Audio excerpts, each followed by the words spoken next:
ਸਲਾਮ ਅਲੈਕੁਮ ਭਾ, ਕੀ ਹਾਲ ਹੈ? ਬੜਾ ਚੰਗਾ। ਠੀਕ ਠਾਕ। ਕੀ ਨਾਂ ਹੈ ਆਪਣਾ? ਮੇਰਾ ਨਾਮ ਮਨਜ਼ੂਰ ਅਹਿਮਦ। ਮਨਜ਼ੂਰ ਅਹਿਮਦ। ਹਾਂ। ਤੇ ਕਿਹੜਾ ਪਿੰਡ ਹੈ ਤੁਹਾਡਾ? ਸ਼ੇਖੂ ਚੱਕ, ਸ਼ੇਖੂ ਚੱਕ। ਤੇ ਜ਼ਿਲ੍ਹਾ ਕਿਹੜਾ ਹੈ? ਜ਼ਿਲ੍ਹਾ ਗੁਰਦਾਸਪੁਰ। ਤੇ ਪਿੰਡ? ਪਿੰਡ ਹੂੰ। ਪਿੰਡ ਸ਼ੇਖੂ ਚੱਕ ਹੈ ਨਾ। ਤੇ ਤਹਿਸੀਲ? ਤਹਿਸੀਲ ਹੈਗੀ ਪਠਾਨਕੋਟ। ਦੀਨਾਨਗਰ। ਦੀਨਾਨਗਰ। ਤਹਿਸੀਲ ਦੀਨਾਨਗਰ, ਜ਼ਿਲ੍ਹਾ ਗੁਰਦਾਸਪੁਰ, ਤਹਿਸੀਲ ਦੀਨਾਨਗਰ ਤੇ ਪਿੰਡ ਸ਼ੇਖੂ ਚੱਕ। ਹਾਂ। ਤੇ 47 ਦੀ ਤੁਹਾਡੀ ਉਮਰ ਕਿੰਨੀ ਕੀ? 47 ਚ ਉਮਰ ਸਾਡੀ ਮੇਰੀ ਹੈ ਸੀ ਕੋਈ 5-10 ਸਾਲ। 5-10 ਸਾਲ। ਤੇ ਕੋਈ ਹੈ ਯਾਰ ਦੋਸਤ ਉੱਥੇ? ਉੱਥੇ ਮਾਸ਼ਾ ਇੱਕ ਨਾਨਕ, ਕੀ ਨਾਂ ਉਹਦਾ? ਉਹਦਾ ਝੋਗੀ ਕਰਦਾ ਰਿਹਾ ਨਾਨਕ ਹੈ ਉਹਦੇ ਨਾਂ। ਨਾਨਕ ਦੇ ਹੋਰ ਮੇਲੋ। ਮੇਲੋ। ਹਾਂ। ਸਹੀ ਹੈ। ਸਹੀ ਹੈ। ਹੋਰ ਕੋਈ ਯਾਰ ਦੋਸਤ ਤੁਹਾਡਾ ਕੋਈ ਲਾਗੇ? ਕੋ ਉਸ ਪਿੰਡ ਦਾ ਲੰਬੜ ਕੌਣ ਸੀ? ਬੂਟਾ ਸਿੰਘ। ਬੂਟਾ ਸਿੰਘ। ਹਾਂ। ਪਿੰਡੀ ਦਾ। ਪਿੰਡੀ ਦਾ। ਹਾਂ। ਇੱਧਰ ਨੂੰ ਜਾ ਬਾਬਾ, ਇੱਧਰ ਨੂੰ ਮੂੰਹ ਕਰ ਭਾ, ਇੱਧਰ ਮੂੰਹ ਕਰ। ਹਾਂ। ਤੇ ਤੁਸੀਂ ਕੌਣ ਹੁੰਦੇ ਹੋ? ਗੁੱਜਰ। ਤੇ ਤੁਹਾਡੇ ਭਾ ਦਾ ਕੀ ਨਾਂ ਸੀ, ਅੱਬੇ ਤੁਹਾਡੇ ਦਾ ਵੱਡੇ ਦਾ?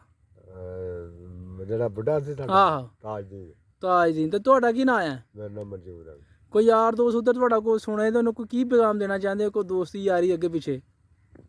ਉਹਨੂੰ ਦੁਆ ਸਲਾਮ ਹੀ ਦੇਣੀ ਹੈ, ਹੁਣ ਕੀ ਹੈ। ਤੇ ਜੇ ਕੋਈ ਤੈਨੂੰ ਮਿਲੇ, ਜੇ ਕੋਈ ਤੇਰੇ ਨਾਲ ਕੋਈ ਰਾਬਤਾ ਕਰਨਾ ਚਾਹੀਦਾ ਫਿਰ? ਰਾਬਤਾ ਕਰ ਲਈ। ਚਲੋ ਠੀਕ ਹੈ। ਹਾਂ। ਵੀ ਇਹ ਸਾਡੇ ਦੋਸਤ ਨੇ ਇੰਡੀਆ ਤੋਂ ਮਾਈਗ੍ਰੇਟ ਕਰਕੇ ਇੱਥੇ ਪਾਕਿਸਤਾਨ ਚ ਆਏ। ਇਸ ਵੇਲੇ ਪੰਜਾਬ 'ਚ ਬੈਠੇ ਆ। ਹਾਂ। ਤਹਿਸੀਲ ਸ਼ਕਰਗੜ੍ਹ, ਜ਼ਿਲ੍ਹਾ ਨਾਰਵਾਲ ਹਾਂ। ਤੇ ਪਿੰਡ ਦਾ ਨਾਮ ਜਲਾਲਪੁਰ। ਹਾਂ। ਠੀਕ ਹੈ ਜੀ। ਸ਼ੇਖੂ ਚੱਕ ਤੋਂ ਆਏ ਸੀ। ਹਾਂ। ਤਹਿਸੀਲ ਦੀਨਾਨਗਰ ਤੇ ਜ਼ਿਲ੍ਹਾ ਗੁਰਦਾਸਪੁਰ। ਪਿੰਡ ਦਾ ਨਾਮ ਸ਼ੇਖੂ ਚੱਕ। ਬਜ਼ੁਰਗਾਂ ਦਾ ਇਹਨਾਂ ਦਾ ਨਾਮ ਤਾਜਦੀਨ ਸੀ। ਹਾਂ। ਇਹਨਾਂ ਦਾ ਨਾਮ ਮਨਜ਼ੂਰ ਅਹਿਮਦ ਹੈ। ਤੇ ਇਹਨਾਂ ਦੇ ਦੋਸਤ ਨੇ ਇੱਕ ਮਾਲੋ ਹਾਂ। ਤੇ ਦੂਸਰਾ ਬਾਬਾ ਕਿਹੜਾ? ਨਾਨਕ। ਤੇ ਬੂਟਾ ਸਿੰਘ ਉੱਥੇ ਜਿਹੜਾ ਨਾ ਆਪਣਾ ਉਹ ਸੀ ਪਿੰਡੀ ਦਾ। ਪਿੰਡੀ ਦਾ ਬੂਟਾ ਸਿੰਘ ਜਿਹੜਾ ਸੀ ਆਪਣਾ ਲੰਬੜਦਾਰ ਸੀ ਉਸ ਇਹਨਾਂ ਦੇ ਪਿੰਡ ਦਾ। ਹਾਂ। ਤੇ ਇਹ ਕੋਈ ਯਾਰ ਦੋਸਤ ਸਾਡਾ ਇੰਡੀਆ ਜੇ ਸੱਜਣ ਦੇਖਦਾ ਤਾਂ ਜ਼ਰੂਰ ਸਾਨੂੰ ਕੰਟੈਕਟ ਕਰੇ। ਇਹਨਾਂ ਨੂੰ ਮਿਲੇ, ਬੜੇ ਬੇਤਾਬ ਨਾਲ। ਦੇਖਣਾ ਚਾਹੁੰਦੇ ਹੋ ਆਪਣਾ ਪਿੰਡ ਦੁਬਾਰਾ? ਹਾਂਜੀ। ਆਪਣਾ ਪਿੰਡ ਦੇਖਣਾ ਚਾਹੁੰਦੇ ਹੋ ਤੇ ਜਾ ਕੇ ਪਛਾਣ ਲੋਗੇ ਪਿੰਡ? ਪਿੰਡ ਪਛਾਣ ਲਾਂਗੇ। ਪੈਲੀ ਕਿੰਨੀ ਸੀ ਤੁਹਾਡੇ ਉੱਥੇ ਕੋਲ?